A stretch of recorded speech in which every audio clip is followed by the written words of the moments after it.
All right, so here's what we're going to start out talking about today. I'm anticipating that a lot of the questions that people have in mind are pertaining to this new legislation that you may or may not be aware of. I think, of the people that are joining us today, maybe some of you are very well versed in this new legislation. Maybe you've attended some other webinars, maybe heard some other opinions on this stuff.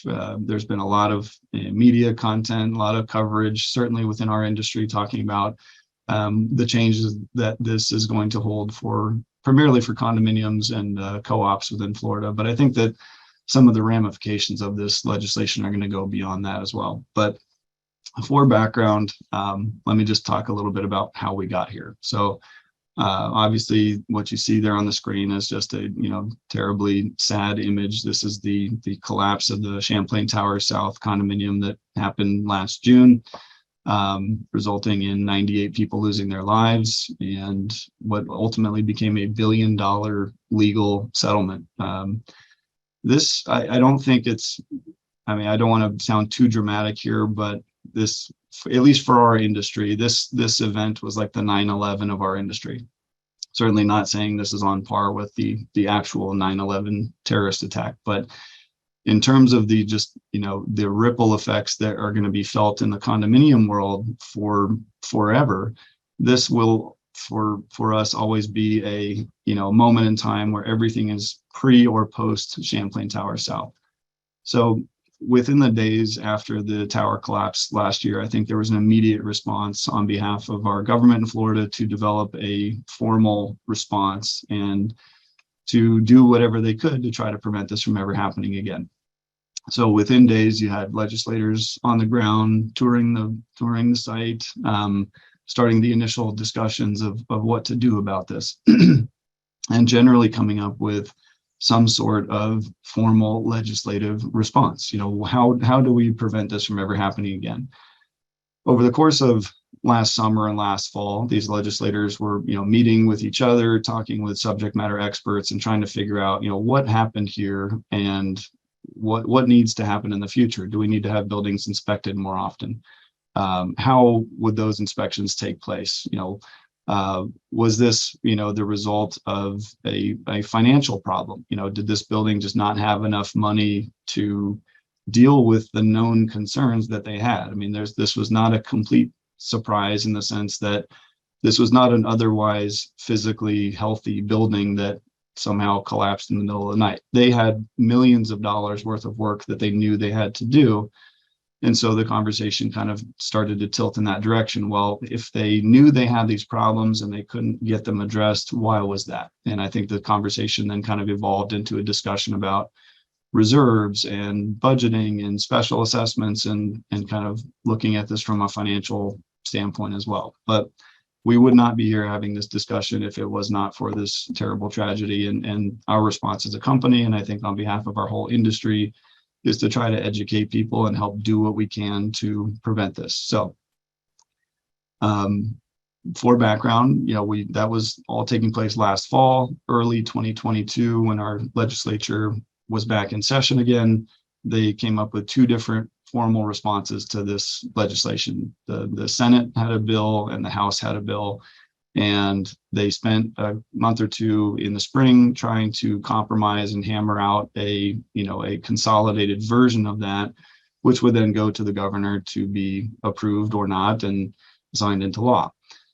At the end of that regular session, which ended around the end of March, the two sides really couldn't compromise. The House and the Senate had, both had great intentions, both had some similarities in terms of how they were approaching this, but in the end, the differences were too great to come up with something. So it effectively ended in a stalemate.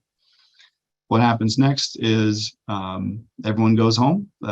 They go back to their day jobs, and then we fast forward until May, and the governor called a special session of the legislature to bring everybody back to Tallahassee to deal with the insurance crisis. We could have a whole nother hour-long discussion about insurance in the state of Florida right now. But the idea was let's get our politicians together and try to hammer out something to address this. Now, in the course of doing that, during that special session, which was only about a week long, To the surprise of, I think, most people in the industry, they developed a new piece of legislation to try to kind of resurrect this whole topic of condo reform, condo safety. So what they ended up coming up with is what we now know as Senate Bill 4D, and that was effectively drafted, discussed, and passed within the space of about 48 hours. And if that sounds like a very quick amount of time to develop something with this many implications, I would agree with you. I don't think that this is the best possible version of this legislation. I think there's a lot of good things in it. I think the spirit of it is very important, but the devil's in the details. And that's some of the stuff that we're going to talk about here today, is just what did this bill get right in our view? And what are maybe some things that could use some improvement, and how is this going to affect everybody else going forward? So some of the key provisions of this bill, which I've got here up on the screen, there's three broad topics that I think are good, one that I think really needs a lot of improvement, which happens to be kind of our field of expertise.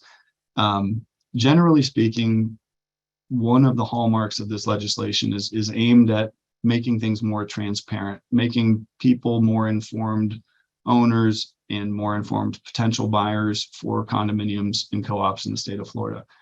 I don't think that's a bad thing in any way. I think everybody who lives in a condo or wants to buy a unit in one should know as much as they possibly can about that building, about that property before or while they're living there, so that they can make informed decisions about how much they should be paying for a unit there, and then maybe what are some of the priorities in that building that they need to be aware of. It's crazy to think about, but somebody told me at one point that within the prior, I think, 6 months or so leading up to the Champlain Towers South collapse, there were something like over a dozen units that had been sold to new buyers. Now I have to wonder, what did those new buyers know before they bought into Champlain Tower South? Were they aware of the history of structural concerns there? Were they aware of the magnitude of the financial problems they were facing? I don't know. Maybe they were, and that factored into their calculations just fine. Maybe they didn't know, and that would be the greater tragedy, of course, is people not knowing what they were getting themselves into. So I think the transparency, the availability of things like building inspection reports, milestone inspections, reserve studies, making those things more publicly available, providing copies of those to building officials, for example, that's all good. I think that's absolutely a step in the right direction. There's this provision, this kind of concept in Florida called the sunshine rule, or the sunshine law, where business needs to be done out in the open. And I think that condominium budgeting and association budgeting is absolutely something that needs to be more transparent. Number two, milestone inspections. Okay, so for those of you who may be in Dade or Broward County, Miami-Dade or Broward County, you may already be familiar with what are called the 40-year recertification inspections. Those have been in existence for a long time, and basically what that meant was that when a building reached its 40th birthday in Dade or Broward, they would get a letter from the county saying you must have an engineer or an architect come out and inspect the property, specifically looking at the structure and the electrical systems, and I believe maybe some life safety type components. And if there's any deficiencies there, if there's anything that needs to be addressed, you need to have those corrected, have that signed off on by the expert, by the engineer, and you move forward. And then every 10 years after that, you would have a recertification. So at 50 years and then at 60, your building would get another checkup and go through that process again.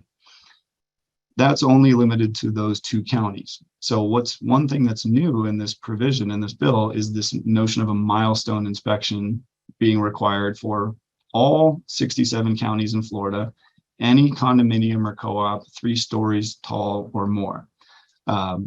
Now, the timeline also shrinks a little bit. So instead of waiting until 40 years, now it's at 30 years and then every 10 years after, unless your building is on the coast, meaning within 3 miles of the coastline. Your first initial milestone inspection happens at year 25 and then every 10 years after that. The milestone inspections would be done in 2 phases. Phase 1 is basically a visual inspection only, where your engineer comes out and inspects the property looking for any potential warning signs, any signs of distress. If there's absolutely nothing that's a concern, that would be the end of it. Phase one, and you move on.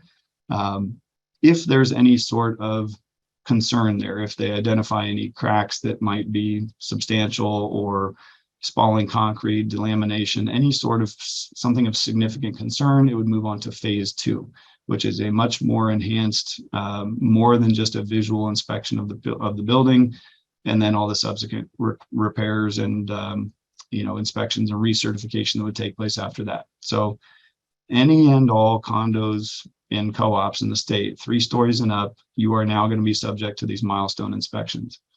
I think that's a good thing. I think that, the 40-year certification in Dade and Broward was a form of keeping people honest. It was a chance to have a significant checkup of your building as they age, to make sure that there's nothing major going wrong. It's kind of like, as we age, we need more in-depth medical guidance from time to time, right? If you get into your 30s and 40s, you have different concerns than when you were in your 20s. When you're in your 50s and 60s, you have different checkups, you have different milestones you have to hit. That's all good. I think buildings should be thought of kind of in a similar way. It's pretty rare that you have major structural issues when a building's 4 or 5, 10 years old, but after 25, 30 years, especially on the coast of Florida, very common, you're going to have some problems.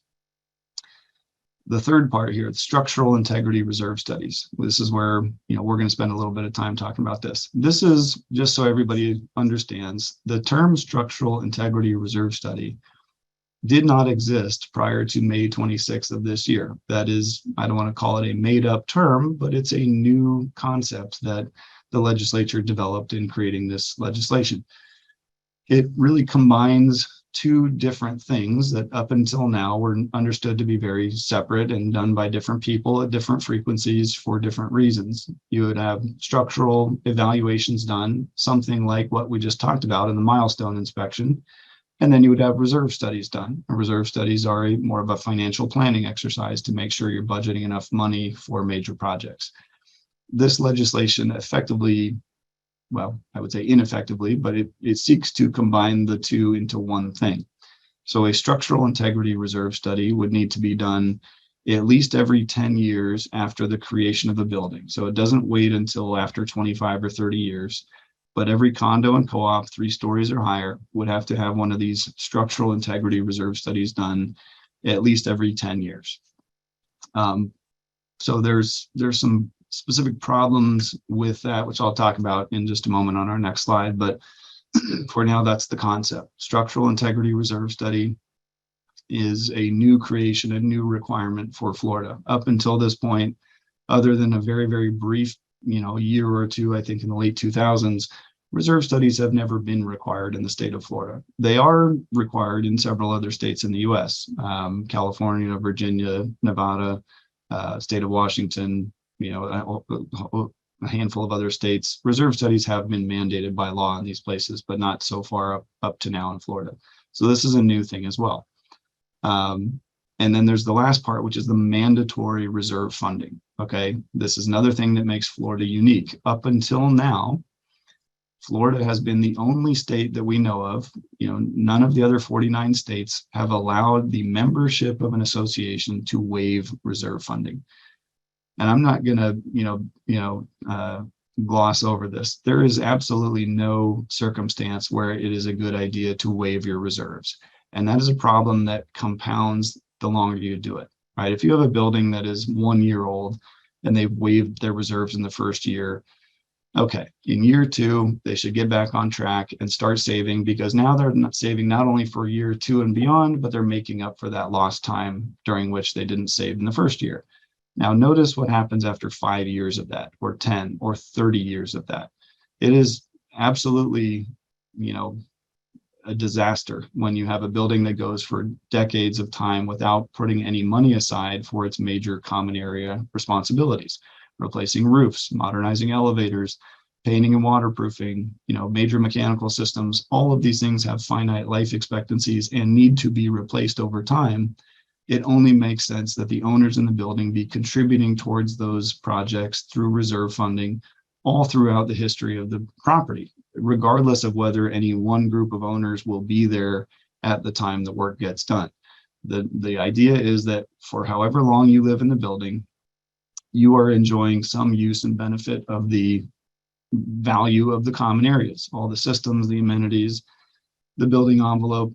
Whether or not it gets, any particular project gets done while you live there, you are still enjoying the use of that thing. And so you should be contributing to reserves to offset that deterioration cycle.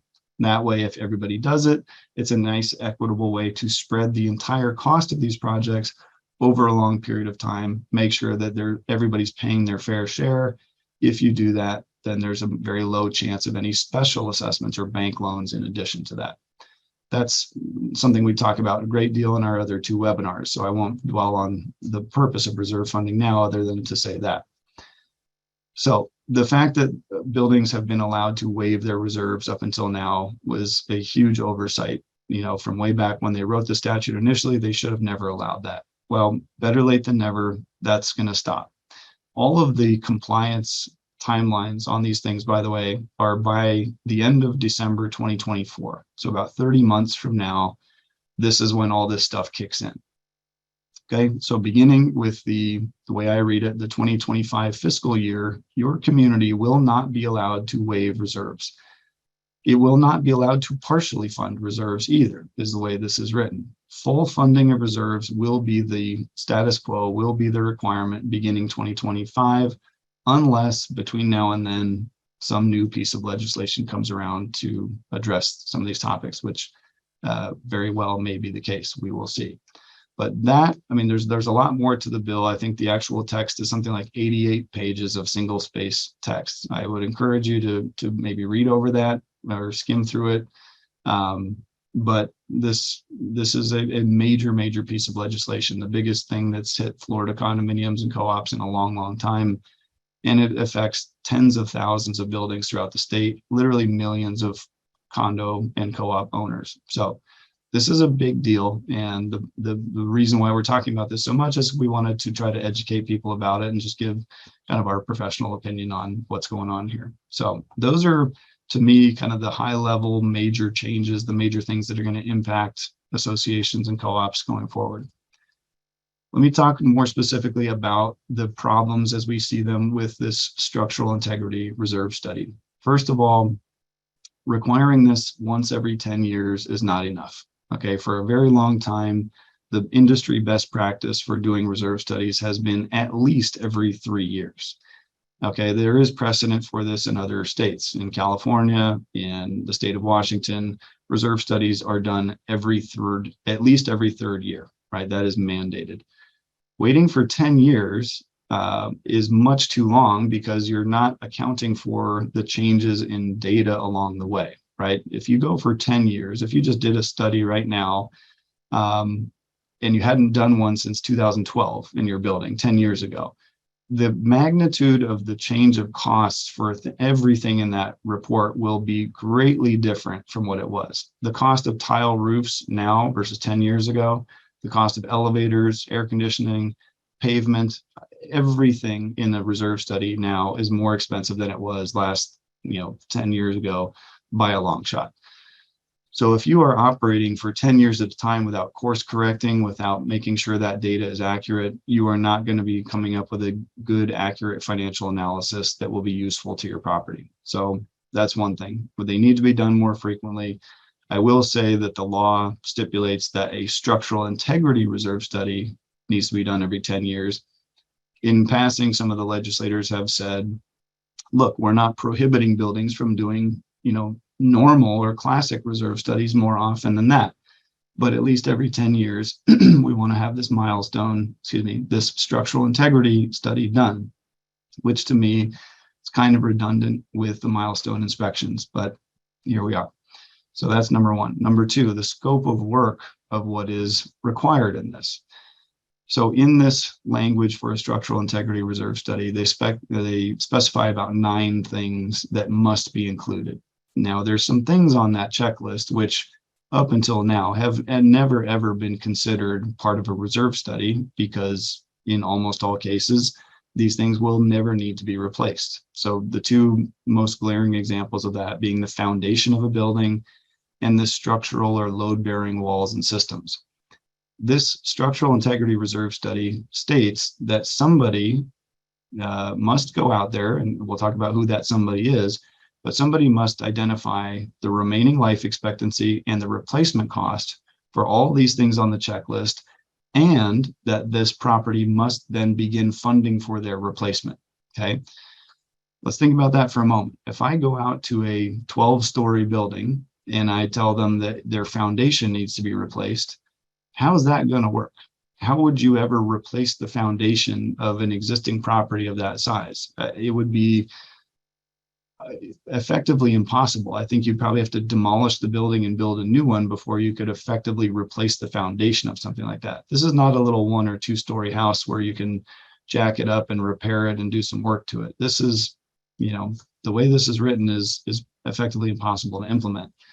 Same with load-bearing walls and systems. These are the bones of the building, the skeleton of the building. They can't be inspected with a visual inspection, at least not in their entirety. So to put a price tag on that and to formally put a life expectancy attached to those things and mandate that this building must now budget for their replacement, I think is a huge overstep. And I do want to add to that. A lot of what we do within this industry revolves around a national framework, which is known as the National Reserve Study Standards. It deems a 4-part test of what we do fund within these classic or normal reserve study engagements. One of the, or two, I should say, of the pillars of that test are a limited useful life and a predictable remaining useful life.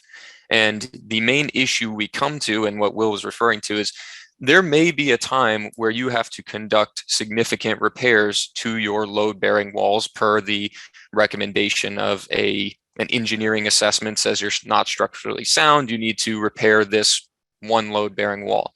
The issue is there is no predictable time frame from the start of or the construction of a building until that time that would warrant reserve funding within a standard or even SIRS. That is where, from a visual inspection, it is not included within the standard scope of work. And it's not an item that is minimal in cost. We've talked about exponential increases to associations assessments that could displace thousands and thousands of residents for something that may never occur. And that's really what we are arguing against here. We're not saying that it's never going to happen, but we're saying it's highly unlikely and unpredictable. And for those reasons, we should not include it within these types of engagements.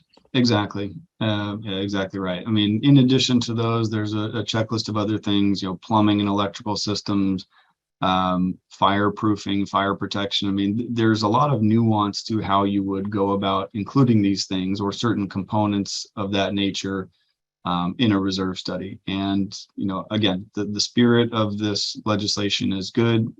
Their hearts are in the right place, but there are existing national standards, there are existing best practices for how to do this that have worked very, very well for a long period of time.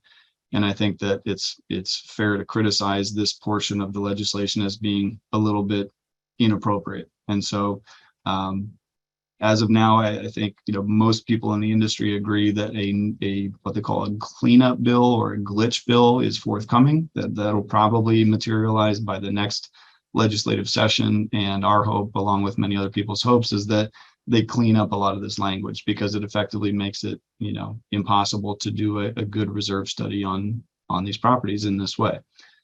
The third point here, the volume of work involved and the time constraints involved. As I mentioned, there are, let's just say, but if you added together condos and co-ops and had a ballpark number, let's say that's between 25,000 and 30,000 properties in the state of Florida. Okay. Of those, I think they figure about 16,000 or so also are old enough to meet the milestone inspection requirements. And they're requiring or saying that all of these properties would need to have all of this work done in the next 30 months. And there is just simply not enough qualified people in the industry that have the availability, the skill set, the interests, and the bandwidth to take this work on. So I think it's a very lofty goal to say that all of these properties that are subject to this new requirement would be capable of doing this. I talked to one engineer who told me that, in her opinion, there's certainly not enough qualified people in the state of Florida, and maybe not in the entire country, to get this done. So even if you agree with the requirements for the scope of work and who's qualified to do these and how, I just don't think the numbers play out. I don't think there's anywhere near the capability to get this done in the amount of time that they do it. So at the very least, I would suggest that some new timeline be put together here. And I would also say to keep in mind that they are still separating milestone inspections from SIRS engagements. So in that redundant manner, not only would these same structural engineers or architects have to conduct one, but both engagements at varying intervals, which again is, we understand the spirit of that, but eliminating that redundancy would certainly help those professionals conduct the work they need to do. Not to mention the fact that these folks are already completely buried in work. Ever since the tower collapsed last year, I think probably every structural engineering company in Florida has had their phone ringing off the hook with buildings wanting to do evaluations and inspections. And that's all good, not to mention new construction work and work done for other types of properties. There's just simply not enough bandwidth to tackle this problem head on. Now, the last part here is the qualifications of who is actually qualified to do a structural integrity reserve study. So the way that this is written is that it says any qualified person could do a structural integrity reserve study, but that the visual inspection portion of that project would have to be completed by a state licensed architect or engineer. Now, that has never been a requirement for a reserve study anywhere in the country at any point up until now. There's lots and lots of, qualified people in the industry who do reserve studies. David and myself are both reserve specialists. That's one of two nationally recognized credentials for people who do this professionally. The other being the PRA, Professional Reserve Analyst. There is a very small subset of people who are otherwise licensed as engineers or architects who are also reserve specialists or PRAs.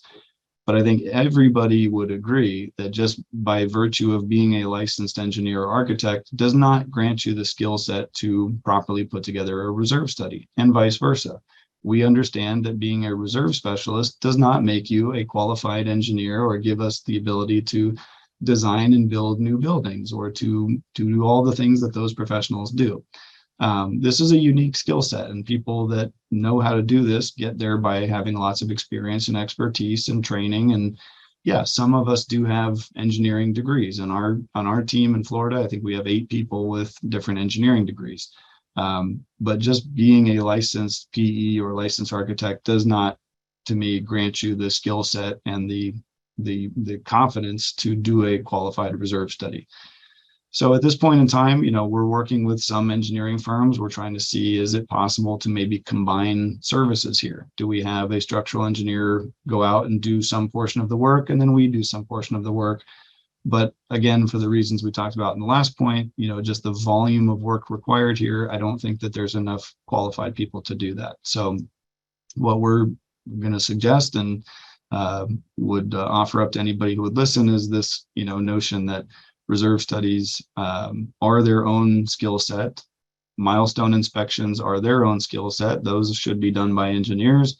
Reserve studies should be done by reserve study professionals. So that is just I want to say brief. Now I'm looking at the clock. We've been talking for a while about this stuff. And we're definitely going to get to questions here in a moment. But that is, at this point in time, less than 2 months out from this having been done, our take on this new legislation. By no means a comprehensive overview, but these are just some of the high-level bullet points that I would suggest. So with that,